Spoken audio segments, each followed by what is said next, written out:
Hello and welcome back. Today we're talking about the mean, median, and mode. Let's have a look.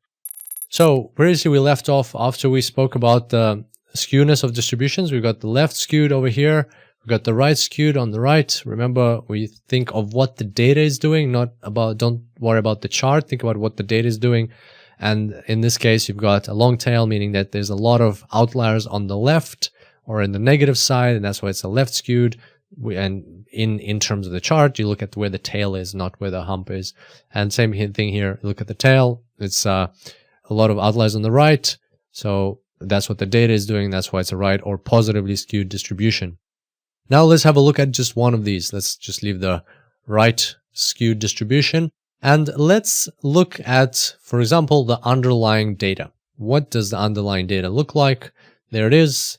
That's all of the underlying data written out. That is characterized by this probability density function.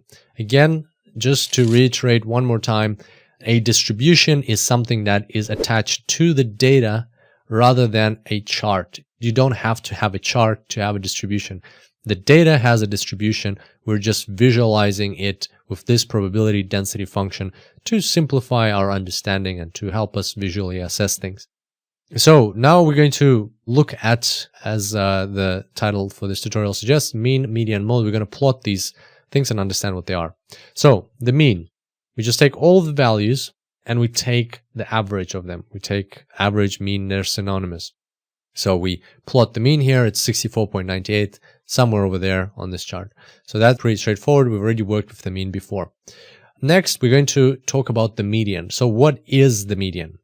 The median is very interesting, and that's why I actually wrote out these values here. So for the mean, you can just add them up, but for the median, to understand it better, it's a really good idea to write them out.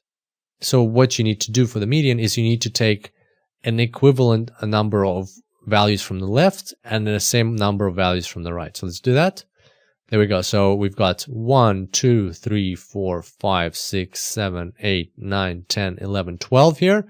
And 1, 2, 3, 4, 5, 6, 7, 8, 9, 10, 11, 12.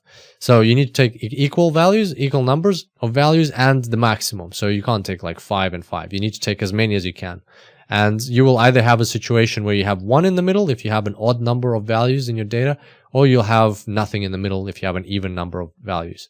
In either case, just put a imaginary vertical line between these two, even if it goes through some value. If it goes through the value, then that is going to be your median. That value is going to be your median. In our case, that is the case. So that's 63.9. If there is no value here, then your median will be the average between these two. So 63.7 plus 64 divided by 2 is your median. That would have been the case if we had an even number of records in our data set. The important thing to remember here, and something that I remember when I was kind of like getting into this space, I always kept wondering, is it the case or not the case? So I think visual anchors are the best. I'm going to give you a visual anchor now so you always remember this thing forever. What do you do with duplicates? The answer is you include duplicates. So you can see here, we've got 62.5 3 times. You include it in writing out. So you don't just write 62.5 out once. No, you're not. That confusion in my understanding came from the way I was thinking about it. I was thinking about it as a chart. I was thinking, okay, so what is this chart doing?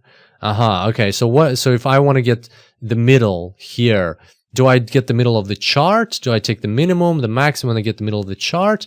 Well, in that case, then you won't, that's exactly what would happen if you wouldn't take the duplicates into account, because you just have all the values here. And in fact, that's not even what would happen, because, you just have the middle of the range rather than the median. That would be something completely incorrect. But still, I was thinking of, okay, what's the chart doing? Is the chart taking the duplicates into account or not?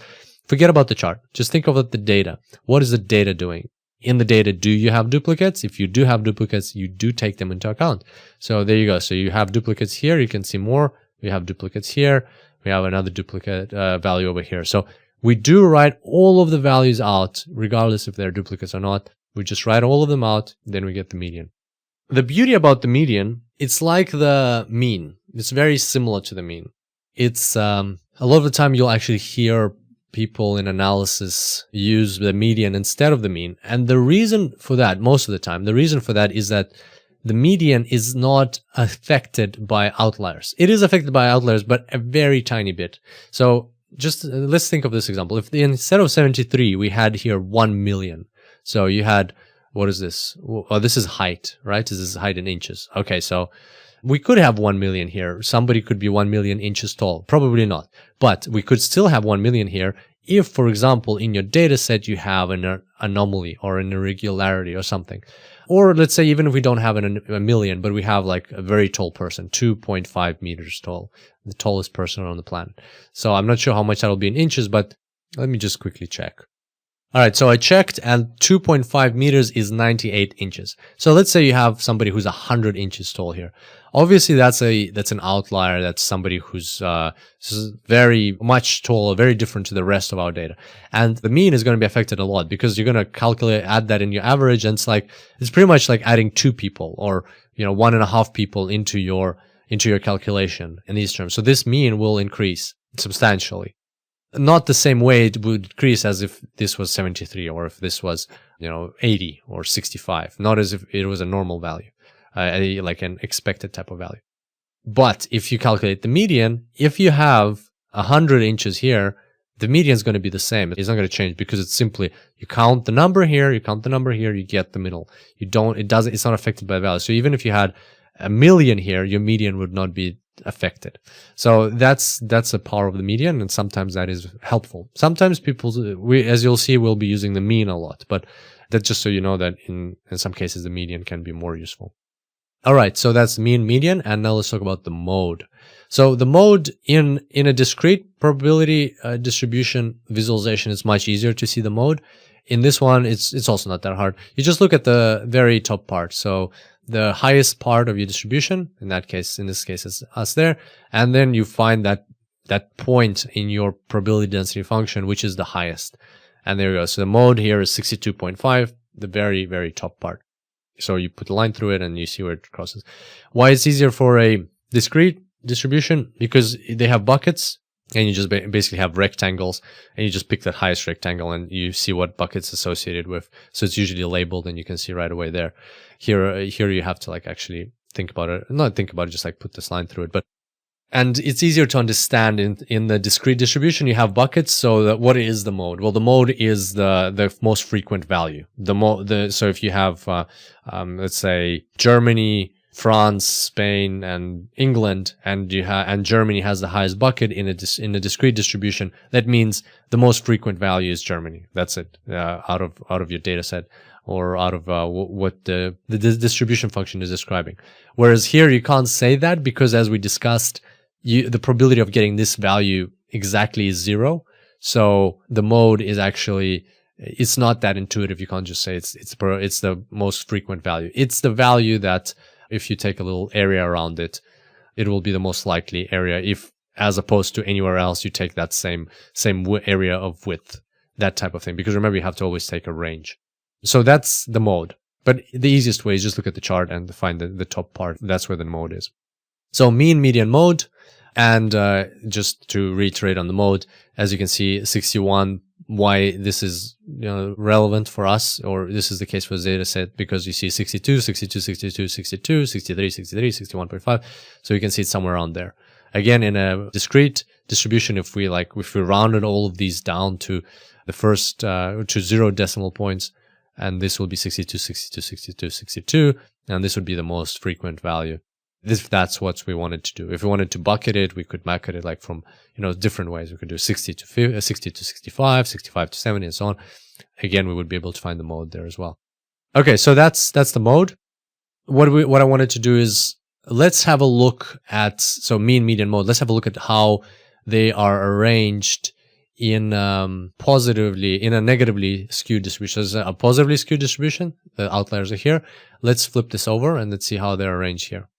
So in a negatively skewed distribution, they are arranged in the following manner. So naturally, they're just arranged in the opposite direction. So you've got the mean here, the median, the mode. And that's always going to be the case for a distribution that's negatively skewed. You're always going to have the mean, the median, the mode. And the positively skewed, you're going to have the mode, the median, the mean. And the way to remember it is, I'm going to, again, give you a visual clue how to remember this. This is like I had to come up with this myself in order to remember in which order they go, because like it was obvious now when we went through it, but when you just see a distribution and somebody asks you where's the median and where's the mode, and maybe you just see some points outlined but not labeled, it'll be hard to realize which one's which. But just remember, look at them. They go alphabetically. So there's their visual clue. So if this is the MEA, so that's the first one. MED, that's the second one. MO, alphabetically, that's the way. And just kind of think of it in the, like if it's a negatively skewed distribution, then it's mean, median, mode that way. If it's a positively skewed distribution, it's going to be mode, median, mean. So you just have to remember one of them. You just have to remember mode, that it's always at the top. It's always at the peak. That's where the mode is. And from there, regardless of which way it's facing, if it's facing this way, like this one, if it's negatively skewed, you just go, okay, mode's here, and they go alphabetically. So this has to be the median and this has to be the mean. Can't be the other way around. And if it's going the other way, if it's positively skewed, okay, mode's at the top. Okay, what has to be the next one? Well, they go alphabetically, right? So you can never have the mean in between the median and the mode. It's always the median is in between. So you got mode is here, median, mean. You'll always remember which is which. So yeah, just remember that. And of course, if it's like in this case, they couldn't go this way. They always go towards the direction of the from the mode. They go towards the direction of the longer tail. So that's just a quick visual trick on how to remember them. So again, you're always on your feet when you're speaking the statistics language.